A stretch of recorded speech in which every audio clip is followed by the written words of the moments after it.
Hello students, good morning to all of you. Today we will discuss about next chapter, chapter 10, foreign exchange rate. आज हम study करेंगे foreign exchange rate. What is the meaning of foreign exchange and what is the meaning of foreign exchange rate? कि foreign exchange क्या है, foreign exchange rate क्या है. तो one by one हम क्या करते हैं, इसकी स्टडी करते हैं. First foreign exchange. तो foreign exchange refers to foreign currency. Foreign exchange क्या है? Foreign exchange refers to foreign currency other than domestic currency. Domestic currency को छोड़कर जितनी भी फॉरेन करेंसी है, किसको छोड़कर? इंडियन रुपीस को छोड़कर बाकी की जितनी भी करेंसी है, यूरो, डॉलर, दिनार, पाउंड, जितनी भी करेंसी है, सभी क्या है हमारे लिए फॉरेन एक्सचेंज है. The stock of foreign exchange with a country refers to the stock of all foreign currency with the RBI at a point of time. जो foreign exchange है, किसका स्टॉक, किसका foreign exchange का जो stock है with a country, एक country के पास refers to, किसको रेफर्स करता है? Stock of all foreign currency with the RBI at a point of time. ध्यान रखना, देखो हर कंट्री का, हर इकोनॉमी का एक मेन एम होता है कि हमारे पास क्या हो, ज्यादा से ज्यादा फॉरेन एक्सचेंज हो. तो उस फॉरेन एक्सचेंज को अर्न करने के लिए वो डिफरेंट क्या करती हैं, एक्टिविटीज करती हैं, जिससे क्या हो जाए, फॉरेन एक्सचेंज ज्यादा से ज्यादा अर्न हो जाए. तो यहाँ पर जितना भी स्टॉक होता है फॉरेन करेंसी का, फॉरेन एक्सचेंज का, जो फॉरेन करेंसी का क्या है स्टॉक है, वो क्या कहलाता है? स्टॉक ऑफ फॉरेन एक्सचेंज कहलाता है. ध्यान रखना, फॉरेन एक्सचेंज क्या है? Foreign exchange means foreign currency other than domestic currency. उस डोमेस्टिक करेंसी को छोड़कर जितनी भी करेंसी है फॉरेन की, वो सभी क्या है? फॉरेन एक्सचेंज है. अब है नेक्स्ट फॉरेन एक्सचेंज रेट. कि फॉरेन एक्सचेंज रेट क्या है? द रेट एट विच, वो rate at which domestic currency can be exchange for a foreign currency is known as foreign exchange rate. वो rate, जिस rate से domestic currency foreign currency में अपनी currency को क्या करती है? एक्सचेंज करती है, उसको हम बोलते हैं foreign exchange rate. For example, $1 is equal to 60 rupees. $1 is equal to 60 rupees. It means 60 rupees are required for purchasing $1. $1 को खरीदने के लिए 60 रुपीज की क्या हो? रिक्वायरमेंट हो. वो क्या कहलाएगा? रुपीज. ये फॉरेन एक्सचेंज रेट, मतलब कि रेट क्या चल रहा है कि $1 खरीदोगे 60 रुपीज आपको पे करना पड़ेगा. तो ये क्या है? 60 रुपीज क्या है? Rate of purchasing of $1. $1 को खरीदने का रेट है 60 रुपीज. या फिर एक ₹1 आप कर सकते हो. यहाँ पर ₹1 इज इक्वल टू 1/60 $1/60 हो जाएगा. तो सब पॉइंटों में निकाल लेंगे. क्लियर हो गया? तो ये था हमारा foreign exchange, foreign exchange rate. अब है कि types of foreign exchange rate. Types of foreign exchange rate. Foreign exchange rate के टाइप्स कितने होते हैं? तो ये 3 टाइप्स का एक्सचेंज रेट होता है. Fix exchange rate system, flexible exchange rate system and last managed floating exchange rate system. 3 system है. कौन कौन से? Fixed exchange rate system, flexible exchange rate system and managed floating exchange rate system. तो सबसे हम one by one क्या करते हैं, इनकी स्टडी करते हैं. फर्स्ट है फिक्स एक्सचेंज रेट सिस्टम. जो फिक्स एक्सचेंज रेट सिस्टम क्या है? तो fix exchange rate system refers to the system where exchange rate is determined by the government. जहां पर एक्सचेंज रेट को गवर्नमेंट क्या करती है? फिक्स करती है. उसको हम क्या कहते हैं? Fix exchange rate system. क्या बोलते हैं? Fix exchange rate system. When the government fixed exchange rate, it is called fix exchange rate system. The government में सेट इट. जो गवर्नमेंट है इसको क्या करती है? सेट करती है एट अ लेवल. जो लेवल होता है उसका हायर और लोअर, हायर और lower than the equilibrium exchange rate. जो इक्विलिब्रियम एक्सचेंज रेट है उसके लेवल से हायर और लोअर क्या डिटरमाइन करती है? According to requirement. क्या करती है? According to requirement as determined by the market force supply and demand. देखो मार्केट फोर्स क्या करती है? एक्सचेंज रेट को डिटरमाइन करती है through the demand and supply. Market ने एक बार रेट क्या डिटरमाइन कर दिया, बट अगर गवर्नमेंट क्या नहीं है, सेटिस्फाई नहीं है, तो वो अपने अकॉर्डिंग मतलब कि डेलिबरेटली क्या कर सकती है, यहाँ पर एक्सचेंज रेट को सेट कर सकती है। तो कैसे होगा, वन बाय वन हम यहाँ पर केसेस लेते हैं। जैसे यहाँ फर्स्ट केस में क्या कह रहा है, when exchange rate is set higher than the equilibrium exchange rate, जब भी एक्सचेंज रेट है वो क्या किया जाता है, सेट किया जाता है हायर देन, ज्यादा, किससे, इक्विलिब्रियम एक्सचेंज रेट। तो सबसे पहले हमें क्या करना होगा, जो इक्विलिब्रियम एक्सचेंज रेट है डिटरमाइन करना होगा, OX एंड OY। OX पर हमने क्या ले लिया यहाँ, demand and supply of foreign exchange, demand and supply of foreign exchange, और ये क्या है, फॉरेन एक्सचेंज रेट, या फिर इसको हम क्या बोलते हैं, प्राइस, क्या बोलते हैं इसको, प्राइसेस बोलते हैं। तो एक्सचेंज रेट इक्विलिब्रियम कहां होता है, where demand is equal to supply, where demand is equal to supply. तो ये क्या है, डिमांड का, और ये क्या हो गया, सप्लाई का। इस पॉइंट पर D is equal to S, demand किसके बराबर है, सप्लाई के बराबर है, तो ये इक्विलिब्रियम क्या हो गया, एक्सचेंज रेट, क्या इक्विलिब्रियम एक्सचेंज रेट। केस क्या है, when exchange rate is set higher than the equilibrium exchange rate, जब भी exchange rate equilibrium exchange rate से क्या हो, ज्यादा। तो गवर्नमेंट ने क्या किया, देखो सपोज हम ये मानते हैं यहाँ $1 कितने रुपीस के बराबर है, 60 रुपीस के बराबर है, $1 किसके बराबर है, 60 रुपीस के बराबर है, और गवर्नमेंट ने क्या कर दिया, डेलिबरेटली ये फिक्स एक्सचेंज रेट क्या कर दिया, फिक्स, R से R1, R से R1 क्या कर दिया, फिक्स कर दिया। Here the problems arise, supply is more than demand, supply ज्यादा है और डिमांड कैसी है, यहाँ पर कम है। तो देखो एक्सचेंज रेट बढ़ गया, इट मींस अब $1 कितने रुपीस का हो गया, 65 रुपीस का, कितने का हो गया, 65 रुपीस का। अब गवर्नमेंट ने अपनी मर्जी से क्या किया है, अपनी ही डोमेस्टिक करेंसी की वैल्यू को डीवैल्यूएट कर दिया। इस सिचुएशंस को बोलते हैं हम devaluations of domestic currency, devaluations of domestic currency। जो डोमेस्टिक करेंसी थी उसका क्या हो चुका, डिवैल्यूएशन हो चुका, उसमें कमी आ गई। इट मींस अब now 65 rupees are required for purchasing $1। तो अब हमें 65 रुपीज चाहिए $1 को परचेज करने के लिए। तो गवर्नमेंट ने ऐसा क्यों किया कि पहले तो केवल 60 रुपीज की जरूरत पड़ रही थी और अब कितने हैं, 65 रुपीज है। ऐसा वो किस सिचुएशन में करती है, डिवैल्यूएशन समझ आ गया, ध्यान रखना, डेप्रिसिएशन बढ़ाएगा अगर डिवैल्यूएशन, दोनों में बहुत बड़ा डिफरेंस है। जो डिवैल्यूएशन होता है, devaluation domestic currency means the government deliberately rise the exchange rate, government ने क्या किया है, जानबूझकर इस एक्सचेंज रेट को बढ़ाया है। अब बढ़ाने के पीछे मेन पर्पस क्या है, every country earn to foreign exchange, हर कंट्री चाहती है फॉरेन एक्सचेंज को अर्न करना।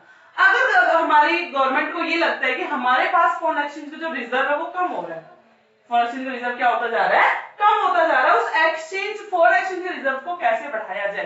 तो फॉरेन एक्सचेंज रिजर्व का मतलब है कि हम ज्यादा से ज्यादा क्या करें, डॉलर को परचेज करें, ज्यादा क्या करें, डॉलर को परचेज करें। और दूसरी कंट्री हमें डॉलर सेल कब करेगी, जब उन्हें क्या मिलेगा, हमारा जो रुपीज है, देखो पहले हम देते थे $1 के बदले 60 रुपीज, आज हम पेमेंट करते हैं $1 को 65 रुपीज। तो क्या होगा, जो फॉरेन है, फॉरेनर क्या करेंगे, ज्यादा से ज्यादा रुपीज को परचेज करना स्टार्ट कर देंगे। क्यों परचेज करना स्टार्ट करेंगे, क्योंकि अब क्या हो गया, रुपीज 65 रुपीज उन्हें मिल रहे हैं और हम क्या करेंगे, फिर डॉलर को खरीदेंगे, क्या कहते हैं, डॉलर को एक्सपोर्ट। इट मींस हम एक तरह से ये करें कि हमारा क्या बढ़ रहा है, एक्सपोर्ट, किस चीज का, डोमेस्टिक करेंसी का। हम डोमेस्टिक करेंसी को क्या कर रहे हैं, एक्सपोर्ट कर रहे हैं, क्या करने के लिए, to earn foreign exchange, dollar को खरीदने के लिए रुपीस का एक्सपोर्ट करना पड़ रहा है। क्या करने की मेन पर्पस क्या है गवर्नमेंट का, गवर्नमेंट का मेन पर्पस है टू मेंटेन या to raise the foreign exchange reserve.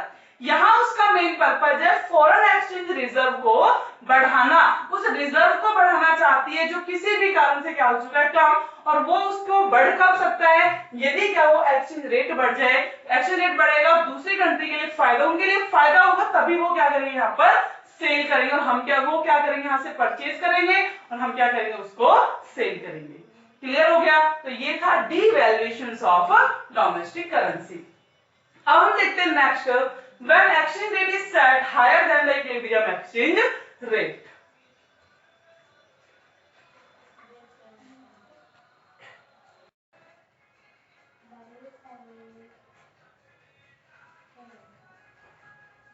Next है when exchange rate is set lower than the equilibrium rate of exchange. जब भी इस एक्सचेंज रेट को इक्विलिब्रियम रेट ऑफ एक्सचेंज से लोअर क्या किया जाए, डिटरमाइन किया जाए।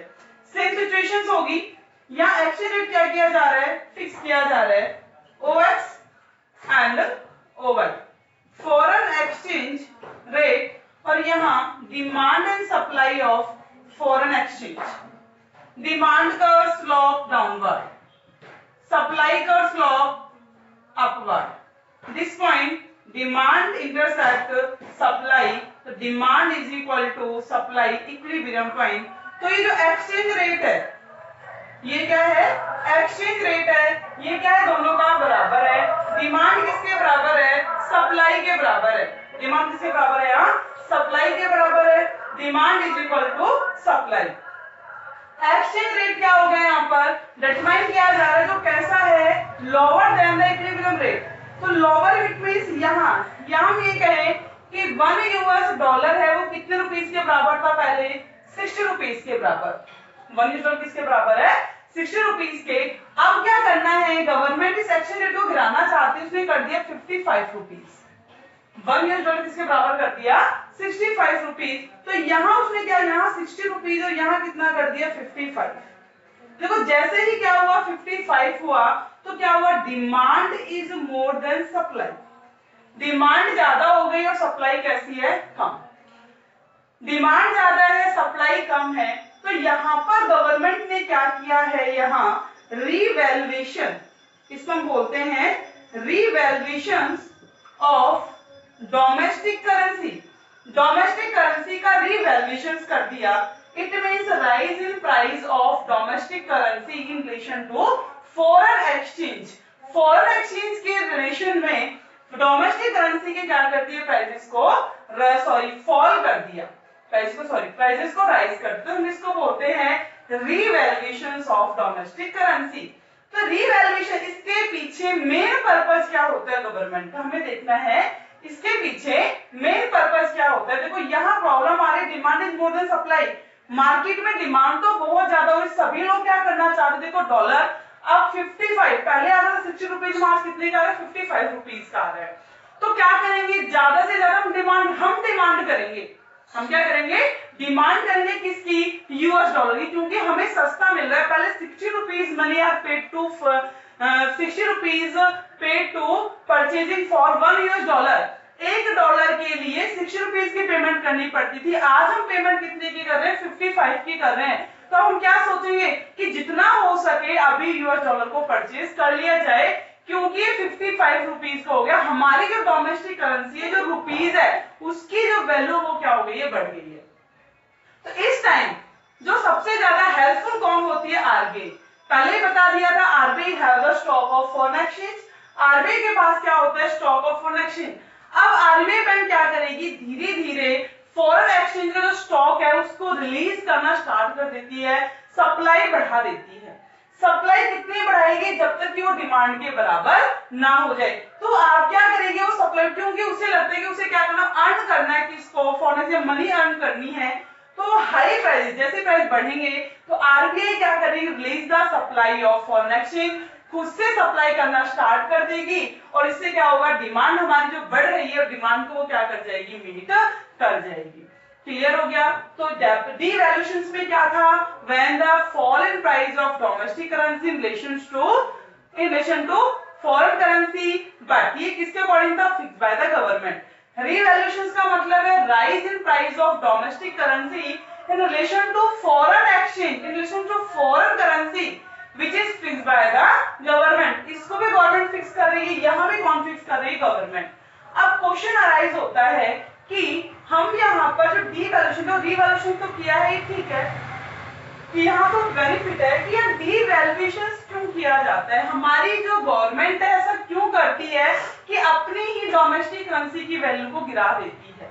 इसके पीछे मेन पर्पस क्या है, देखो जैसे ही हमारी वैल्यू रुपीस की गिरेगी, fall in the value of domestic currency, When fall in the value of domestic currency, it means domestically produced goods become more cheaper than the foreigner goods. जो हमारा domestically produce goods है वो then the foreigner goods क्या हो जाएगा, cheaper. जितना cheaper होगा, जितना सस्ता होगा, चीपर का मतलब ये नहीं कि बिल्कुल लो क्वालिटी, चीपर का मतलब यहाँ पर सस्ता. जितना ज्यादा चीपेस्ट होगा, जितना सस्ता होगा, उतने ही फॉरेनर क्या करेंगे, डिमांड करेंगे. फॉरेनर डिमांड करेंगे, हमारा क्या बढ़ेगा, एक्सपोर्ट बढ़ेगा. और इंडिया क्या है, एक लेस डेवलप्ड कंट्री है, not a developed, less developed country है. तो इसके लिए रिक्वायरमेंट क्या है, जरूरत किस चीज की, भाई हमारा जितना हो सके उतना एक्सपोर्ट क्या हो जाए, इंक्रीज. तो जितना एक्सपोर्ट अगर बढ़ाना है तो रुपीस की वैल्यू को डाउन करना पड़ेगा. फर्स्ट तो ये हो गया. दूसरा है कि क्या बढ़ जाता है इससे, एक्सपोर्ट इंक्रीज हो जाता है. एक्सपोर्ट जितना बढ़ेगा उतना हम क्या करेंगे, अर्न फॉरेन एक्सचेंज. जितना एक्सचेंज रेट बढ़ेगा उतना ही फॉरेन एक्सचेंज को क्या किया जाएगा, अर्न किया जाएगा, which is the main motive of the government. ये गवर्नमेंट का मेन मोटिव ये होता है क्या करना, to raise the reserve of foreign exchange, कि फॉरेन एक्सचेंज के रिजर्व को क्या कर लेना, राइज कर लेना. फर्स्ट तो क्या हो गया, डोमेस्टिकली प्रोड्यूस गुड्स है वो क्या हो गए, चीपेस्ट हो गए देन द फॉरेन गुड्स. दूसरा क्या हो गया, राइज इन एक्सपोर्ट हो गया. और हम थर्ड की बात करें तो थर्ड में क्या है कि जितना ज्यादा एक्सपोर्ट बढ़ेगा उससे दूसरा कि जो फॉरेन है, यहाँ पर जो मनी की वैल्यू जो कम हो जाती है, सस्ती हो जाती है, तो फॉरेनर क्या करेंगे, एफडीआई को इंड्यूस करेंगे, फॉरेन डायरेक्ट इन्वेस्टमेंट. ज्यादा से ज्यादा हमारी कंट्री में प्रोडक्शन एक्टिविटी में इन्वेस्टमेंट होगा और जब एफडीआई का इन्वेस्टमेंट होगा, एफडीआई बढ़ेगी, उतनी ही ज्यादा हमारी ग्रोथ होगी. क्योंकि फॉरेन इन्वेस्टमेंट में न्यू एमएनसीज आएंगी, एम्प्लॉयमेंट अपॉर्चुनिटीज मिलेंगी, हमारे जो आइडल रिसोर्सेज है उनका बेटर यूटिलाइजेशन हो पाएगा. और जब इनकम बढ़ेगी, आउटपुट बढ़ेगा, तो हमारा क्या होगा, डेवलपमेंट होगा. तो डीवैल्यूएशन ऑफ करेंसी बहुत जरूरी है for a less developed country. एक लेस डेवलप्ड कंट्री के लिए बहुत ज्यादा जरूरी है कि उसकी करेंसी है वो क्या हो, डीवैल्यूएट हो. रीवैल्यूएट भी बेनिफिशियल है बट कहीं ना कहीं हमारे लिए बेनिफिशियल नहीं है लेस डेवलप्ड कंट्री के लिए. क्यों, क्योंकि जब हमारे रुपीस की वैल्यू बढ़ती है तो फॉरेनर क्या करते हैं, एक्सपोर्ट यहां से गुड्स को इंपोर्ट नहीं कराते, हमारा एक्सपोर्ट गिर जाता है.